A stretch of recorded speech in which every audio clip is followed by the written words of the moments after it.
Hi everyone, welcome back to learning with Capitalize. आज हम सीखेंगे कैंडल स्टिक्स के बारे में। वैसे तो बहुत सारे टाइप्स के चार्ट होते हैं, लेकिन मेनली जो सबसे ज़्यादा यूज़ होने वाला चार्ट है वो है कैंडल स्टिक्स। अब अगर हम डिफरेंट टाइप्स के चार्ट देखें तो यहाँ पे अगर आप ज़ीरोधा या ट्रेडिंग व्यू यूज़ करते हैं तो इस तरीके से यहाँ पे एक सेक्शन बना हुआ आएगा, जहाँ पे अगर आप कैंडल स्टिक्स पे हो तो यहाँ पे कैंडल्स दिखाई देंगी। अगर आप किसी और में हो तो वो ये सब आपको दिखाई देगा। तो ये सारे टाइप्स के चार्ट हैं। आप इसको बार में चेंज करके देखो तो भी ये लगभग कैंडल स्टिक्स जैसा दिखता है। इसमें थोड़ा सा डिफरेंस होता है, वो मैं आपको आगे बाद में बताऊँगी। कैंडल्स में देखो सबसे ज़्यादा यूज़ होने वाला कैंडल्स है। हॉलो कैंडल्स देखो, ये भी कैंडल स्टिक्स है बट इसका थोड़ा कलर चेंज है। बस ग्रीन वाली आपको हॉलो दिख रही हैं और रेड वाली आपको एज इट इज़ दिख रही हैं। अगर आप हाइकनाशी देखो, हाइकनाशी में आपको एक साथ काफ़ी सारी रेड दिखेंगी, फिर एक साथ काफ़ी सारी ग्रीन दिखेंगी। तो ये अलग टाइप का चार्ट है। सबसे सिंपल होता है लाइन चार्ट, इसमें ट्रेंड लाइन लगाना सबसे ईजी होता है। उसके बाद एरिया चार्ट लाइन चार्ट जैसा सिमिलर होता है, बट नीचे वाला एरिया इसमें कलर्ड होता है। बेस लाइन चार्ट मैंने कभी यूज़ नहीं किया और मेरे को इसके बारे में ज़्यादा नॉलेज भी नहीं है। Renko, line break, Kagi, point and figure ये सब किसी यूज़ में नहीं आते। अगर कोई एडवांस एनालिस्ट इनको यूज़ करते होंगे तो उनको पता होगा शायद, बट मुझे इनके बारे में कोई नॉलेज नहीं है। क्योंकि सबसे ज़्यादा widely used candle stick chart है, तो मैं आपको कैंडल स्टिक्स के बेसिक्स के बारे में आज बताने वाली हूँ। तो कैंडल स्टिक्स में आपने देखा होगा 3 टाइप की कैंडल होती हैं। मेजरली तो 2 ही टाइप की होती हैं, रेड और ग्रीन। थर्ड टाइप जो होता है वो ऐसे इस तरीके से होता है। ये प्लस की फॉर्मेशन जो आपको दिख रही है, या तो फिर इस तरीके से ये प्लस ऊपर या नीचे कहीं पे भी बन सकता है। मेनली ये जो इसका जो बीच का पार्ट है, जैसे ये स्लिम है, ये और स्लिम होता जाएगा, ये थोड़ा सा और थिक होगा। मेजरली तो ज़्यादा से ज़्यादा बस एक रेड होती है और एक ग्रीन कैंडल होती है।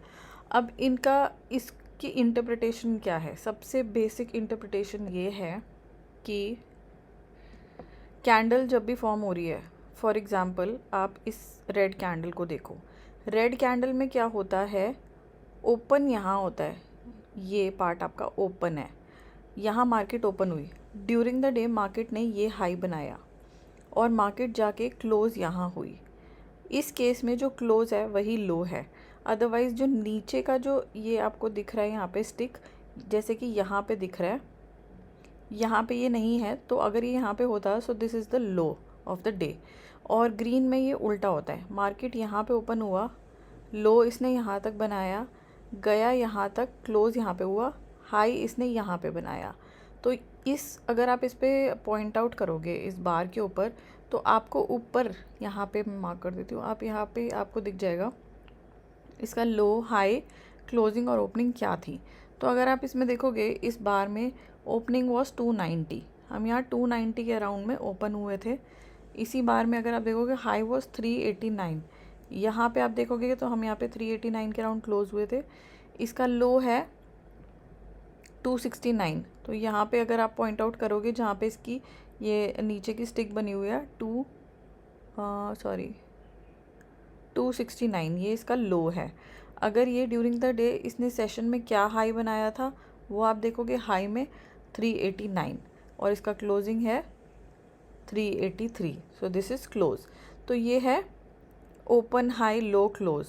अब एक सेकेंड,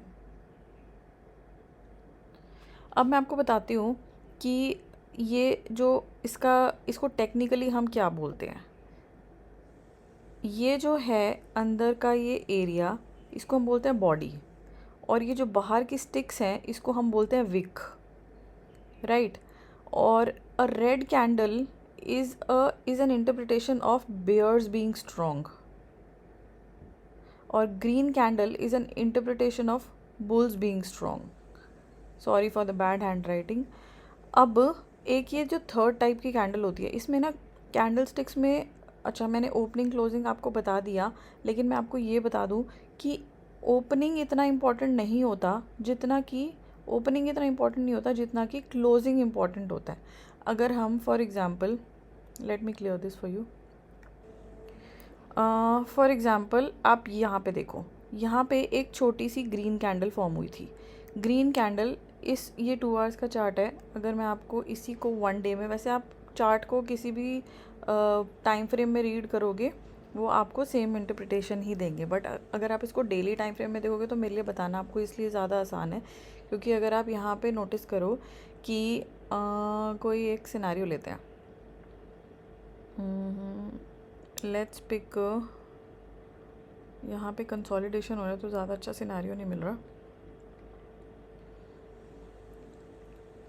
ये देखो, यहाँ पे देखो एक ट्रेंडिंग मार्केट था, रेड कैंडल्स फॉर्म हो जा रही थी, यहाँ पे बेयर स्ट्रॉन्ग थे, 1 2 3 4 5 5 डेज़ की ये जो बिग रेड कैंडल्स थी। उसके बाद हमने 6th डे में एक ग्रीन कैंडल बनाई है, ग्रीन कैंडल बनाई है, और इसमें देखो हमने जो लो लगाया था दैट इज़ अराउंड 270, और हमने जो क्लोजिंग दी थी वो दी है अराउंड 470। तो अपने लो से 200 पॉइंट्स अप में जाके क्लोजिंग दी है, which is towards the high of the day. इसके हाई और इसके क्लोज में कोई बहुत ज़्यादा डिफरेंस नहीं है, तो इसलिए हम इसको ये बायर्स बार भी कहते हैं। जब हम बार्स की बात करेंगे तो वहाँ पे ये रेड और ग्रीन कैंडल को बायर्स बार बायर्स बार और सेलर्स बार बोला जाता है। बायर्स बार वो होती है जो आपके हाफ वे से ऊपर जाके क्लोज हो रही हो। तो ये जो टोटल विक है इसमें से अगर आप हाफ वे से ऊपर जाके क्लोज हो रहे हो, इसका मतलब कि बायर्स मार्केट में स्ट्रॉन्ग है, और बायर्स स्ट्रॉन्ग है तो इसका मतलब है कि वो बायर्स बार है। सिमिलरली अगर आप इसको कैंडल फॉर्म में भी देखोगे तो अब ये इसने हाफ वे से ऊपर जाके क्लोजिंग दी है, और इसमें ये बायर्स बार ही इंटरप्रेट की जाएगी। अब इसका कलर चाहे रेड हो चाहे ग्रीन हो, अगर इसकी क्लोजिंग हाफ वे से ऊपर है that means bulls are strong here. अब इतने सारे दिन के 5 दिन के बाद में एक बायर्स बार आपको मिली है, यानी कि प्राइजेस लो से लगभग 200 पॉइंट्स ऊपर जाके क्लोज हुई, यानी कि यहाँ पे बुल स्ट्रॉन्ग होने शुरू हो गए। तो यहाँ पे क्या होता है कि हम लोगों को डेली बेस पे जो लोग शॉर्ट पोजीशन कैरी कर रहे थे उनको अलर्ट होना पड़ेगा कि अब बेयर रन थोड़ा पॉज ले सकता है या फिनिश होने वाला है, अब बुल्स की चांस आ गई है। तो यहाँ पे क्या होता है कि अब आपने अपनी पोजीशन स्क्वायर ऑफ कर ली अगर आप शॉर्ट पोजीशन हो। नेक्स्ट डे मार्केट ओपन होता है, मार्केट ओपन हुआ यहाँ पे, ये यहाँ पे अगर आप देखोगे दिस वाज 580 के अराउंड। मार्केट ने फिर से काफ़ी नीचे जाके लो लगाया, मार्केट ने फिर से 400 के अराउंड जाके लो लगाया, लेकिन मार्केट ने क्लोजिंग इससे ऊपर दी है, ग्रीन कैंडल बनाई है, अपने ओपनिंग से ऊपर क्लोजिंग दी है, और पिछली कैंडल से भी ऊपर क्लोजिंग दी है। इसका इंटरप्रिटेशन ये होता है कि प्रीवियस डे से आज के डे में भी बुल स्ट्रॉन्ग है और अभी बुल रन कंटिन्यू हो सकता है। तो इस तरीके से हम कैंडल्स को इंटरप्रेट करते हैं बायर्स बार और सेलर्स बार के फॉर्म में। अब क्या हुआ, यहाँ पे थोड़े दिन बुल रन कंटिन्यू रहने के बाद यहाँ पे भी आप देखो तो ये भी एक बायर्स बार है, क्योंकि इसमें भी हमने हाफ वे से ऊपर जाके क्लोजिंग दी है।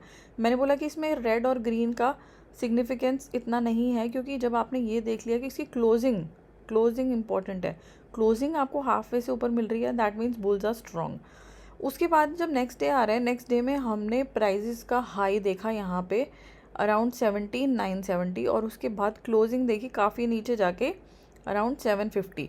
तो यानी कि हमने 200 पॉइंट नीचे जाके क्लोजिंग दी है, तो इसका मतलब यहाँ पे बेयर स्ट्रॉन्ग हो गए अगेन। तो अब अगर आपने बाय पोजीशन होल्ड करी हुई है तो आप एक बार यहाँ पे स्क्वायर ऑफ कर जाओ। इस तरीके से आप कैंडल स्टिक्स को रीड करते हो। उसके बाद जैसे जैसे कैंडल्स बनती जाती है, देखो यहाँ पे फिर से 3rd डे में फिर से एक बायर्स बार मिली आपको। इसको हम हैमर, शूटिंग स्टार इस तरीके से नहीं इंटरप्रेट करते। जब तक आपको लग रहा है बायर स्ट्रॉन्ग है तो बायर्स बार बना रहे हैं, सेलर स्ट्रॉन्ग है तो वो सेलर्स बार बना रहे हैं, उस तरीके से इंटरप्रेट कीजिए। अब क्या हुआ कि यहाँ पे एक बुल रन कंटिन्यू हुआ, काफ़ी लंबा चला। ये फिन निफ्टी का चार्ट है, डेली चार्ट, और अभी तक हमने 280 के अराउंड से यहाँ पे अच्छा बुल रन दिया, और चलते चलते हम सीधा यहाँ पे पहुँचे 19,600 के अराउंड।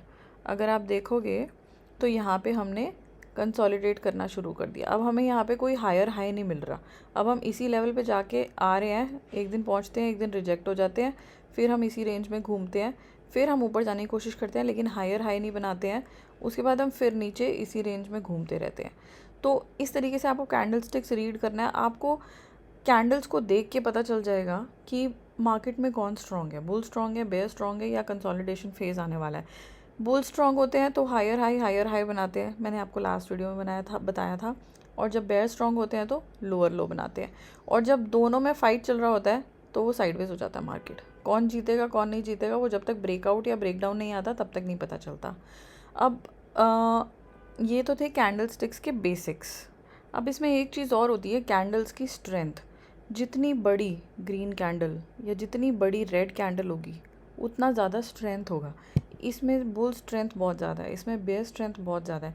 इसमें देखोगे आपने, हमने यहाँ पे ओपन किया था 150 के अराउंड, 15150, और हमने क्लोज़ कहाँ जाके करा है, जस्ट अ सेकेंड, क्लोज़ हमने किया है 480। तो यानी कि यहाँ पे हमने 300 पॉइंट के आसपास एक दिन में मूवमेंट दे दिए। तो आप सोचो बुल्स कितने स्ट्रॉन्ग हैं यहाँ पे। इसलिए इसको पावर कैंडल भी कहते हैं।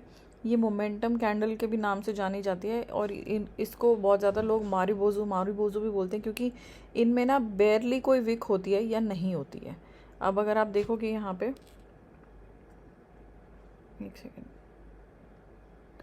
यहाँ पे कोई छोटी सी विक है, दिखाई भी नहीं दे रही है, और बहुत लोग इसको इसलिए मारूबोजू बोलते हैं क्योंकि ये टोटली एक, ये पूरी candle is only a body candle, इसमें विक नहीं है, इसमें कोई हाई लो ज़्यादा आपको नहीं नज़र आ रहा है। लेकिन क्योंकि अगर आप ध्यान से देखोगे तो इसमें हाई लो भी बने हुए हैं, इसलिए ये सब एक डेफिनेशंस है जो दी हुई है। इन चीज़ों से बस आपको बुल की और बेयर की स्ट्रेंथ पता लगती है।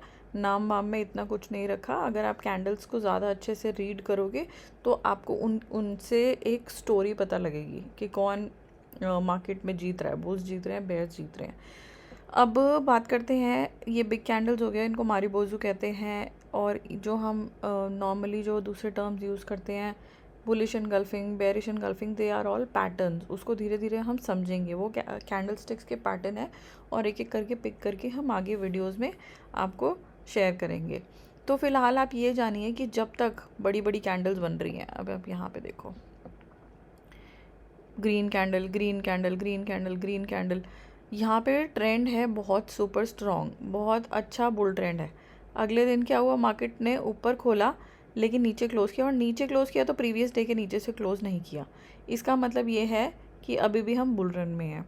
अब आप नेक्स्ट डे की ओपनिंग देखो, gap up, green candle, gap up, green candle, gap up, green candle, फिर अगले दिन मार्केट खुलता है यहाँ पे सीधा मेजर गैप अप।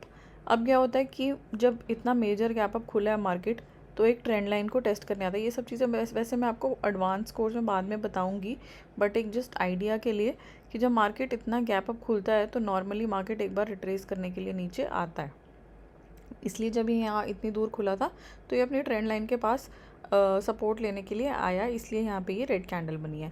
अब ये रेड कैंडल बनी है तो you have to be alert कि मैंने जो अपनी बाय पोजीशन होल्ड करी हुई थी उसको मुझे स्क्वायर ऑफ कर देना चाहिए। ऐसे नहीं है कि आपको शॉर्ट पोजीशन होल्ड कर लेनी है, आपको बुल रन के अंदर जब आपको इतनी बड़ी रेड कैंडल दिखे, आप अपनी बाय पोजीशन को स्क्वायर ऑफ कीजिए। जब आपको बेयर रन में जाना है, आपको ट्रेंड रिवर्सल जब तक कंफर्म नहीं होता आप शॉर्ट मत कीजिए। अब आपने नेक्स्ट डे ऑब्जर्व किया, हम यहीं घूमते रहे 3-4 दिन तक हम इसी जगह में घूमते रहे, लेकिन हमने इस ग्रीन कैंडल का लो ब्रेक नहीं किया। इसका मतलब अभी भी हम बुल रन में इंटैक्ट हैं। अब फिर इसने अगली बार देखो कितना अच्छा मोमेंटम दिया, कितनी पावर कैंडल के साथ इतना मेजर हाई बनाया। उसके बाद आप यहाँ पे देखो, उसके बाद हम तब से ही कंसोलिडेट कर रहे हैं, ना हम ऊपर जा रहे हैं ना हम नीचे जा रहे हैं। इसको हम कहते हैं डिस्ट्रीब्यूशन। जब नॉर्मली एक बेयर रन के बाद यहाँ पे इस तरीके से कंसोलिडेशन दिखे तो उसको हम कहते हैं एक्यूमुलेशन, और जब एक बुल रन के बाद ऊपर कंसोलिडेशन दिखे तो उसको हम कहते हैं डिस्ट्रीब्यूशन। तो यहाँ पे फ़िलहाल डिस्ट्रीब्यूशन चल रहा है, this is a consolidation zone. Market यहाँ साइडवेज हो रहा है, अब मार्केट यहाँ से ब्रेक अप भी कर सकता है और ब्रेक डाउन भी कर सकता है। तो you have to be very alert. जो ट्रेडर्स होते हैं बेसिकली उनको साइडवेज मार्केट में, कई ट्रेडर्स होते हैं उनको साइडवेज मार्केट में ट्रेड करना बहुत पसंद है। वो क्या, सपोर्ट पे बाय कर लेते हैं, रेजिस्टेंस पे सेल कर देते हैं, और ऐसे करते हैं उनका काफ़ी पैसा बन जाता है। और कुछ लोग होते हैं जो सिर्फ ट्रेंडिंग मार्केट में ट्रेड करना पसंद करते हैं, तो वो जब तक यहाँ पे ब्रेकआउट या ब्रेकडाउन नहीं आएगा they will not trade. So this is the simple logic of candle sticks. मैंने आपको बताया कि कैंडल स्टिक्स होते क्या हैं, चार्ट का एक बहुत